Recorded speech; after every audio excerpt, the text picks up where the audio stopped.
Why do we need to create customized user-defined field in QuickBooks? That is because sometimes we may feel restricted by the amount of information available in QuickBooks. For example, we may need to add a certain bit of information which is not already present in QuickBooks. क्या होता है? होता ये है बाज़ दफ़ा ऐसी information जो कि QuickBooks की अपनी फील्ड्स में पहले से मौजूद नहीं होती, हम रखना चाहते हैं. In such a case, we can create a user-defined customized field in QuickBooks, which can keep the additional information that we require to process our jobs and accounting needs better. होता क्या है? क्योंकि आप जानते ही हैं कि हमने जो कंपनी क्रिएट की हुई है वो दो किस्म के बिजनेस कर रही है. एक बिल्डिंग मटेरियल बेच रही है और दूसरी सर्विसेज प्रोवाइड कर रही है. सर्विसेज भी कौन सी?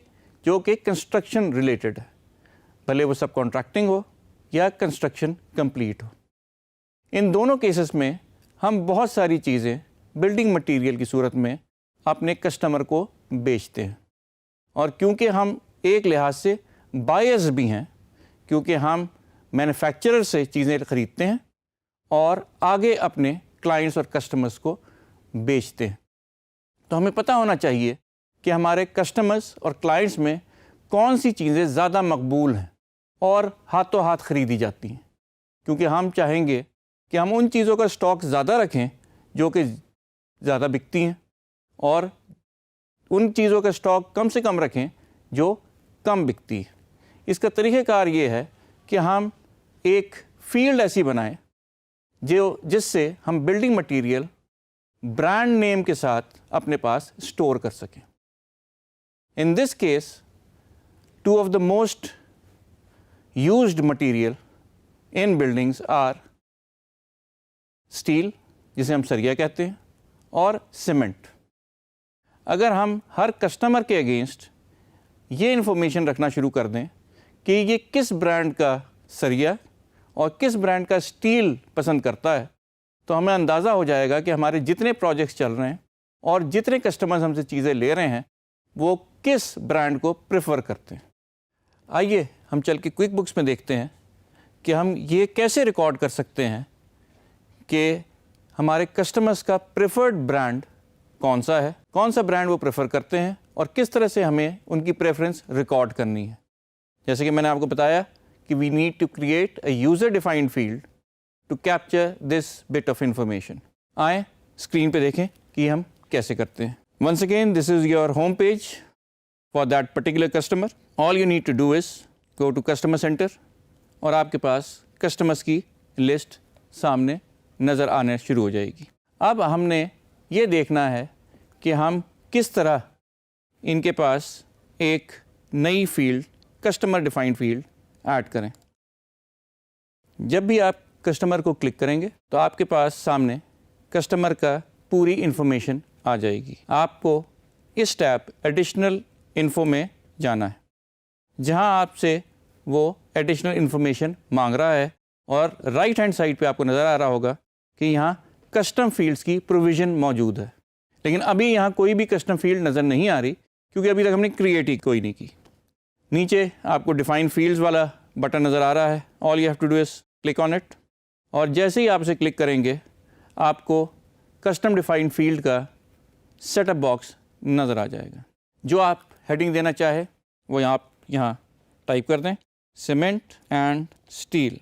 स्टील जैसे मैंने आपको पहले ही बताया ये सरिया है और सीमेंट आपको पहले ही पता है. अब ये दोनों नए लेबल्स, ये दोनों नई फील्ड्स हम एक कस्टमर के या वेंडर के या एक एम्प्लॉय के अगेंस्ट यूज़ कर सकते हैं और we can even use it against all three of them. ये और है और एंड है, यानी आप दोनों तरीक़े से इसे इस्तेमाल कर सकते हैं. और अगर आप अपने कस्टमर्स को ज़्यादा खुश करना चाहें तो आप उनकी बर्थडे भी रिकॉर्ड कर सकते हैं. लेकिन आपको ये बताना पड़ेगा कि आपने ये तीनों कस्टमाइज फील्ड कहाँ इस्तेमाल करनी. अगर आपने बग़ैर बताए ओके कर दिया तो ये तीनों फील्ड क्रिएट हो जाएंगी लेकिन कहीं इस्तेमाल नहीं हो पाएंगी. इसके लिए आप जैसे ही इस साइड वाले कॉलम में आएंगे तो आपको देख रहे हैं कि एक टिक का निशान नज़र आ रहा है. ये टिक आपने डालना है. जहाँ जहाँ आप कर्सर से टिक डालते जाएंगे वो रो या वो कॉलम सिलेक्ट होता जाएगा। So we have selected that this information be used against customers, लेकिन birthday can be used for vendors and employees as well. ठीक है जी, अब आपको क्लियर है कि हमने ये 3 फील्ड्स बनाई हैं और तीनों फील्ड को हमने बता दिया है कि ये कस्टमर के अगेंस्ट यूज़ होगी, लेकिन बर्थडे जो है वो आपके वेंडर्स और एम्प्लॉय के साथ भी नज़र आया करेगी। जब आप ये तीनों फील्डें बना लें, all you have to do is click okay. Once again as you know, QuickBooks हर चीज़ आपसे वेरीफाई ज़रूर करवाता है करने से पहले। तो ये आपसे पूछ रहा है कि क्या जो आपने नई फील्ड बनाई हैं वो एक्टिवेट कर दी जाएँ, आपने ओके करना है।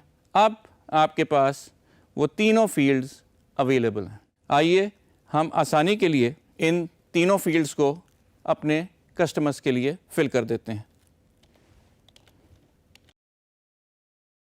और एक आसान तरीका जो अगर आपको याद हो कि हम सीधा मल्टीपल यूज़र लिस्ट पे आ जाएं और कस्टमाइज कॉलम्स करके ये तीनों चीज़ें अपने पास ऐड करवा लें।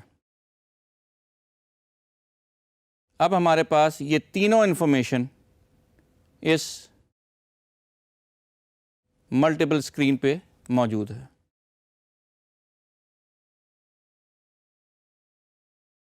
और अगर आपको याद हो, एक और चीज़ जो हमने देखी थी वो थी कॉपी डाउन, उससे हमने इसे कॉपी कर दिया। आइए इसे भी हम आसानी के लिए कॉपी डाउन करके कर देते हैं।